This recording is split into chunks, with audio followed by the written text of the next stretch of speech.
ব্যস্ত এক শহর, চারিদিকে মানুষের কোলাহল, গাড়ির হর্ন আর তাড়াহুড়োর শব্দ। ঠিক তখনই যেন সেই কোলাহলের মাঝে নেমে এলো অদৃশ্য দানবের বিশাল পা। মুহূর্তেই ডেবে গেল পুরো একটি জায়গা। হ্যাঁ, এমনই দৃশ্য ধরা পড়েছে ব্যাংককের এই ব্যস্ত সড়কে, যা দেখে অনেকেই যেন নিজের চোখকেই বিশ্বাস করতে পারছে না।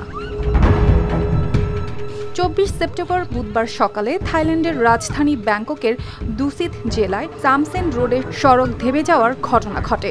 সেখানে চলছিল ভূগর্ভস্থ মেট্রো রেলের নির্মাণ কাজ চলতে চলতেই হঠাৎ রাস্তার বড় একটি অংশ ধসে তলিয়ে যায় মাটির গভীরে। তৈরি হয় এক বিশাল গর্ত। ভয়াবহ ব্যাপার হলো, এই জায়গাটি ছিল ভাজিরা হাসপাতালের সামনে, তাই মুহূর্তের মধ্যেই আতঙ্ক ছড়িয়ে পড়ে চারিদিকে।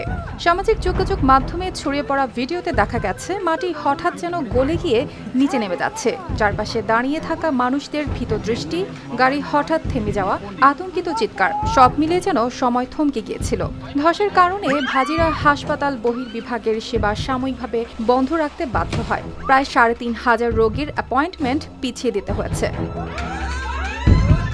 স্থানীয় সংবাদ মাধ্যমকে ব্যাংককের গভর্নর চাঁদচড় সিত্তিপুন্তো জানিয়েছেন, আন্ডারগ্রাউন্ড স্টেশনের ছাদ ক্ষতিগ্রস্ত হয়ে যায়, ফলে উপরে থাকা মাটি টানেলের ভেতরে ঢুকে পড়ে। এতে পার্শ্ববর্তী ভবনগুলো হেলে পড়ে।